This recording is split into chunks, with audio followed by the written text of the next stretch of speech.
अस्सलाम वालेकुम मोहतरम नाजरीन, आज की इस वीडियो में हम पेश करने जा रहे हैं एक ऐसा दिलचस्प वाकया जिसे सुनकर आपका ईमान ताज़ा हो जाएगा और उसके साथ साथ इस वाकये से आपको एक सबक भी हासिल होगा। इसलिए मेरी आपसे मौतबाना गुजारिश है कि इस वाकये को मुकम्मल तौर पर समझने के लिए इस वीडियो को एंड तक जरूर देखें। मोहतरम नाजरीन, बनी इसराइल में एक बदकार औरत थी। अल्लाह ने उसे हुस्न जमाल खूब दिया था। वो बदकार भी इंतहा दर्जे की थी। पूरी बस्ती के साथ उसके नाजायज ताल्लुकात थे। वो इतनी मालदार हो गई कि उसने अपने लिए बड़ा महल बना लिया और एक तख्त भी बनवा लिया। वो बन संवर कर मलका की तरह तख्त पर बैठती। उसकी जिंदगी ऐसी ही गुजर रही थी कि एक मर्तबा वो अपने घर का दरवाजा खोलकर तख्त पर बैठी थी। करीब किसी बस्ती का एक नौजवान था जो बड़ा ही नेक था, इबादत गुजार था। वो उधर से गुजरा और गुजरते हुए अचानक उसकी नजर उठी और उस बदकार औरत पर जा पड़ी। उस बदकार औरत की ऐसी तस्वीर उसके दिल में छपी कि वो आगे तो चला गया मगर उसका ध्यान उधर ही भटक गया। फिर वो मराकबे में, तस्बीह में, इबादत में, तलावत में जब बैठता तो उसका दिल नहीं लगता था। उसने रोजे भी रखे लेकिन ख्याल न निकला। उसने अपने आप को काफी तकलीफ पहुंचाई। कई दिन अपने आप को भूखा प्यासा रखा मगर उसके दिल से ख्याल न निकला। हत्ता कि एक दिन उसने सोचा कि इस ख्याल से मेरी जान नहीं छूटती, उस औरत के पास जाता हूँ। चुनाचे उसके पास जो थोड़ा बहुत सामान था उसने वो बेचा और इतने सारे पैसे तैयार किए जितने से वो बदकार औरत उसे अपने पास आने की इजाजत देती थी। वो उस बदकार औरत के पास आया और उसको पैसे देकर उसके पास जाकर बैठ गया, बातचीत करने लगा। अचानक बातचीत के दौरान उसके दिल में ख्याल आया कि मैंने नेकोकारी के इतने साल गुजारे हैं, आज मुझे मेरा रब, मेरा अल्लाह बदकार औरत के साथ बैठे देख रहे होंगे। बस ये ख्याल दिल में आया तो अल्लाह का डर दिल पर गालिब आ गया। उस नौजवान ने कांपना शुरू कर दिया। औरत उससे पूछती है, तुम कांप क्यों रहे हो?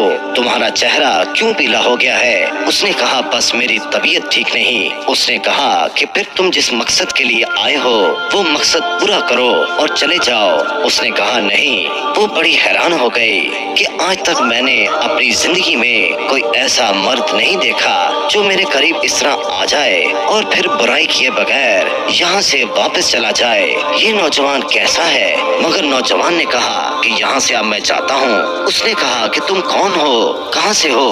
उसने बताया कि मैं इस नाम का बंदा हूँ और फलां बस्ती का रहने वाला हूँ। मेरे दिल में ये ख्याल आ रहा है कि मैंने इतनी उम्र मुसल्ले पर बैठकर गुजार दी, आज मेरा अल्लाह मुझे तेरे साथ बैठे हुए देख रहा होगा। बस उसके बाद उस नौजवान की आंखों से आंसू आ गए और वो वहाँ से चल पड़ा। अब वो जो वहाँ से चला गया उस औरत को थोड़ी बहुत उसकी सोहबत हो गई, उसकी बरकत उसको मिल गई। चुनांचे औरत के दिल में ख्याल आया कि ये कुंवारा नौजवान इतना अल्लाह से डरता है जबकि उसने कोई गुनाह भी नहीं किया और मैं तो सारा दिन और सारी रात गुनाहों की मुर्तकिब होने वाली हूँ। मैं तो खुदा से डरती ही नहीं। उसके दिल में शर्मिंदगी पैदा हो गई, नदामत होने लगी कि करूँ तो क्या करूँ। दिल में ख्याल आया कि अच्छा चलती हूँ और मूसा अलैहिस्सलाम से पूछती हूँ कि क्या मेरे लिए भी तौबा की कोई सूरत है। वो अपने घर से निकल खड़ी हुई और उसको बस्ती का एक एक बंदा पहचानता था। वो ऐसी नामी ग्रामी खातून थी। वो हजरत मूसा अलैहिस्सलाम के पास पहुंची तो बनी इसराइल को नसीहत फरमा रहे थे। उसने किसी आदमी के जरिए पैगाम भेजा कि हजरत मूसा अलैहिस्सलाम से कहो कि मैं आपसे मिलना चाहती हूँ। मगर जिसके जरिए पैगाम दिया वो बेवकूफ था। कुछ पैगाम पहुंचाने वाले भी तो बेवकूफ होते हैं, जिसको पैगाम पहुंचाने का ढंग भी नहीं होता। उस बंदे ने सीधा जाकर कह दिया कि हजरत आपसे फलां औरत मिलने आई है। हजरत मूसा अलैहिस्सलाम ने सुना तो उन्हें बहुत जलाल आया। کہ لوگ کیا سوچیں گے کہ ایسی عورت ان سے ملنے آئی ہے، اس سے ان کا کیا تعلق ہے۔ حضرت موسیٰ علیہ السلام نے غصے میں آ کر کہہ دیا کہ اس سے کہو کہ چلی جائے، میں اس سے نہیں ملنا چاہتا۔ اس بے وقوف نے آ کر کہا میں نے تو کہہ دیا تھا، مگر حضرت موسیٰ علیہ السلام بہت ناراض ہو گئے۔ وہ عورت ڈر گئی کہ میری بدکاریاں ایسی ہیں کہ اللہ مجھ سے پہلے ہی ناراض تھا اور اللہ کا نبی بھی مجھ سے بات نہیں کرتا، میرے لیے تو دنیا میں اب کوئی ٹھکانہ نہیں رہا۔ وہ اداس اور بوجھل قدموں کے ساتھ وہاں سے واپس آئی۔ وہ حیران تھی کہ اللہ کے نبی نے بھی میرے ساتھ بات کرنا گوارا نہ کیا۔ میں اتنی گری ہوئی عورت ہوں کہ وہ بات بھی نہیں کرنا چاہتے۔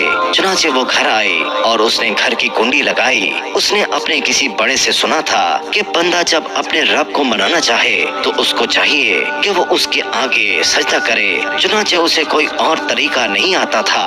گھر کی کنڈی لگا کر مسلے پر بیٹھ کر اس نے سجدہ کیا اور دل سے اپنے پروردگار سے کہا کہ میں تیرے سامنے جھک رہی ہوں، اے میرے پروردگار، میرا کوئی نہیں تیرے سوا۔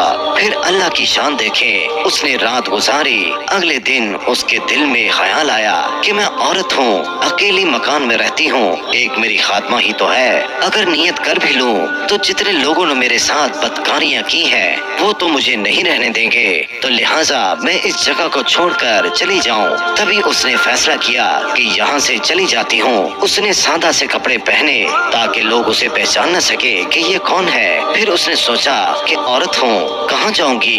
دل میں خیال آیا کہ وہ جو ایک نوجوان تھا جس کے دل میں اللہ کا کتنا خوف تھا، وہ اللہ کے ڈر سے کانپ رہا تھا، اس نیک بندے کے پاس چلی جاؤں، اس کی خادمہ بن جاؤں، ممکن ہے کہ وہ مجھے نکاح میں قبول کر لے۔ یہ اس کی بستی کی طرف چل پڑی۔ چنانچہ ڈھونڈتے ڈھونڈتے اس کے گھر پہنچی اور گھر والوں سے کہا کہ میں فلاں بندے سے ملنے آئی ہوں، تو انہوں نے کہا کہ اس کے ذکر و عبادت کا معمول ہے اور وہ کمرے سے اس وقت نکلتا ہے، تم انتظار کر لو۔ اس نے کہا کہ بہت اچھا، اور انتظار میں بیٹھ گئی۔ جب انتظار کر رہی تھی تو اچانک اس نوجوان نے دروازہ کھولا اور اس نوجوان کی نظر اس عورت پر پڑی۔ جب نوجوان نے عورت کا چہرہ دیکھا تو اس کو اپنا وہ وقت یاد آ گیا کہ وہ کون سا وقت تھا۔ میں اپنے مسلے کو چھوڑ کر اس کی چارپائی پر جا کر بیٹھا تھا۔ اس نوجوان کے دل میں خوف طاری ہو گیا کہ کہیں یہ میرا ایمان خراب کرنے تو نہیں آ گئی۔ میں نے تو اتنی مشکل سے اس کا تصور ذہن سے نکالا تھا۔ اس نوجوان پر اتنا خوف طاری ہو گیا کہ وہ وہیں گر پڑا اور اس کی جان نکل گئی۔ اس کی موت پر اس کے گھر والوں کے ساتھ ساتھ اس عورت کو بھی بہت رنج تھا۔